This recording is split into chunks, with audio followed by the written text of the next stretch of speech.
With Trump consumed by the crisis in Iran, Putin is quietly reviving Russian influence in Syria, using the distraction to deepen Moscow's political and military foothold while reshaping local alignments to Moscow's advantage. Russia is holding on to its military base in Syria despite US pressure, maintaining garrisons, air facilities, and logistics nodes that preserve Russian projection into the Levant and complicate Washington's attempts to roll back Kremlin influence. Al-Sharaa publicly courts the United States while privately maintaining ties with Moscow, balancing overt diplomatic outreach to Washington against continued covert cooperation with Russia to keep strategic options open and extract concessions from both sides. The US has failed to oust Russian forces from Syria despite the fall of a Putin ally, illustrating the limits of American leverage on the ground and the persistence of Russian military entrenchment backed by diplomatic and local partnerships. After setbacks in Iran and Ukraine, Syria represents another strategic theater where Trump faces criticism for perceived defeats, with Moscow's gains there adding to a pattern that critics say reflects shrinking US influence and inconsistent policy execution. Russia has resupplied its Syria base to hang on to a strategic foothold, sending material and logistic support that signal Moscow's intent to maintain a lasting military presence in the eastern Mediterranean. Russia's Syria base appears to have survived the ouster of its erstwhile ally Assad in 2024, with Kremlin forces and infrastructure remaining intact despite the regime change and continuing to anchor Russian influence in the country. The Wall Street Journal reported on June 1 that Russia's continuing influence in Syria shows how Moscow has preserved strategic options in the Levant, even as regional dynamics and local leadership have shifted dramatically. Russia sent a cargo ship to resupply an air base as a deliberate signal that the Kremlin intends to stay on, using a visible logistics mission to demonstrate operational continuity and deter questions about its long-term commitment. The cargo ship Sparta left St. Petersburg in March and arrived in Syria's Tartus in May, a voyage that delivered supplies and underscored the logistical linkages Russia is using to sustain its outposts. US officials and satellite images were cited by the Wall Street Journal to verify the Russian mission, with imagery and intelligence sources providing independent confirmation of the resupply activity. Naval ships escorted the Sparta on what Russia described as its first resupply trip since the fall of the Assad regime, a guarded operation that highlights Moscow's determination to protect its sea lines of communication and maintain access to Syrian ports.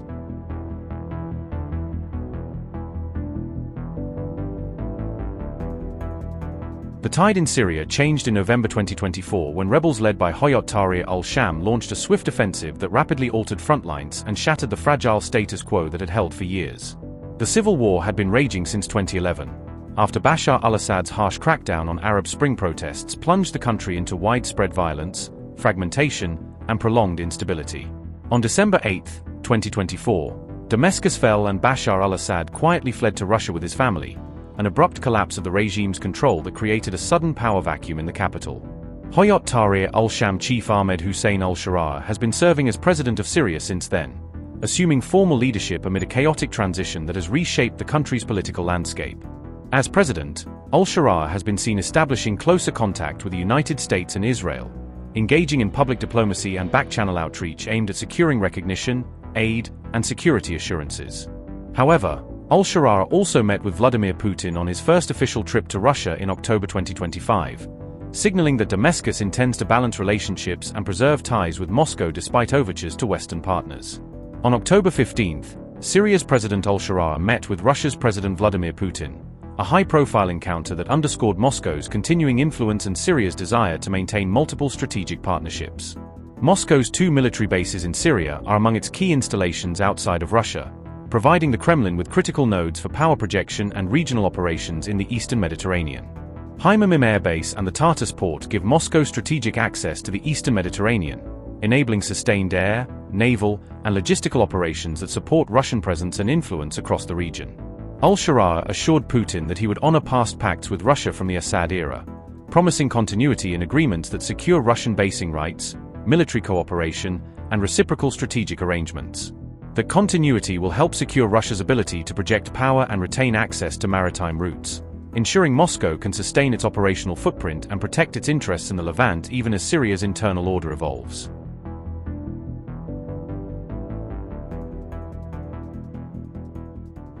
As Israel widens its assault in Lebanon, Tehran has frozen back-channel diplomacy with Washington, signaling that military moves on the border now have direct costs at the negotiating table.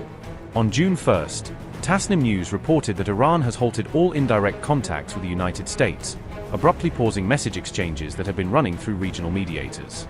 Those reports said Tehran stopped passing texts and messages via mediators in protest at Israel's strikes in Lebanon, which Iran views as breaches of understandings around the ceasefire. According to Tasnim, Iran has declared it will not resume talks and exchanges of texts until its conditions are met, effectively tying the fate of diplomacy to events on the Lebanese and Gazan fronts. Those conditions reportedly include an immediate halt to Israeli operations in both Gaza and Lebanon and a full IDF withdrawal from occupied areas, demands that go far beyond narrow deconfliction. Iran portrays Israel's Lebanon strikes as violations of a broader regional ceasefire understanding, arguing that these attacks undermine the very framework that made talks with Washington possible. Meanwhile, US President Donald Trump said he had not been informed that Iran had frozen talks with the United States. In an interview with NBC News, Trump suggested Washington may have been talking too much with Tehran, hinting that he now prefers a period of calculated silence to constant exchanges. Trump said, and I quote, "I think we've been talking too much if you want to know the truth. I think going silent would be very good, and that could be for a long time. It doesn't mean we're going to go and start dropping bombs all over there. We'll just go silent. We'll keep the blockade. I think I can wait as long as they want. They're losing a fortune." Unquote.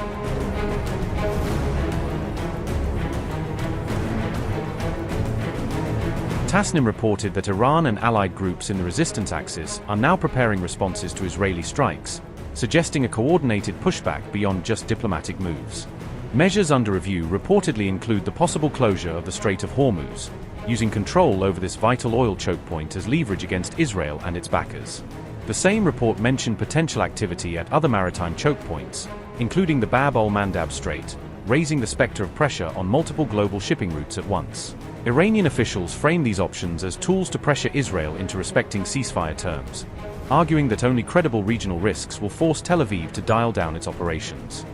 All of this comes after Iran accused Israel of trying to destroy ongoing diplomatic efforts, claiming that recent moves in Lebanon are aimed at killing even the faintest chance of a political solution. In such a situation, and under circumstances in which the opposing side constantly changes its positions, puts forward new or contradictory demands, and issues different, conflicting, and inconsistent media messages, it is natural that this situation leads to a prolongation of the negotiation process. To this must be added the disruptive actor that has always obstructed any process aimed at reducing tensions in our region, namely the Zionist regime.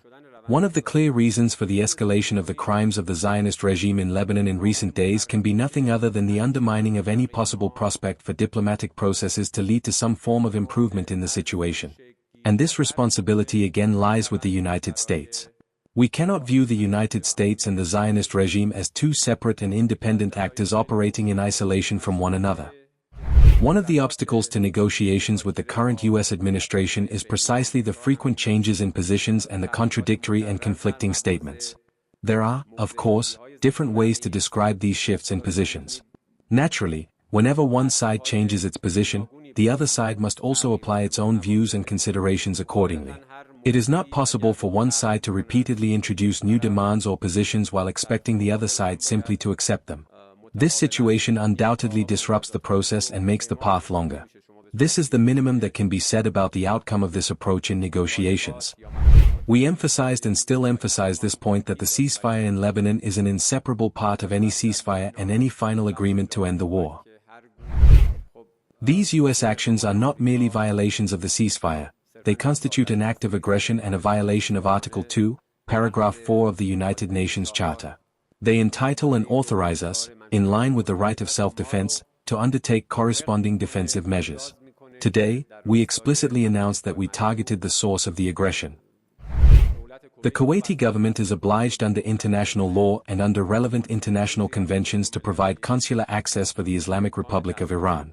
Our citizens' rights are fully clear under international legal regulations, and our clear expectation from the Kuwaiti authorities is that they clarify the situation as soon as possible and provide consular access from our embassy to detained Iranian citizens.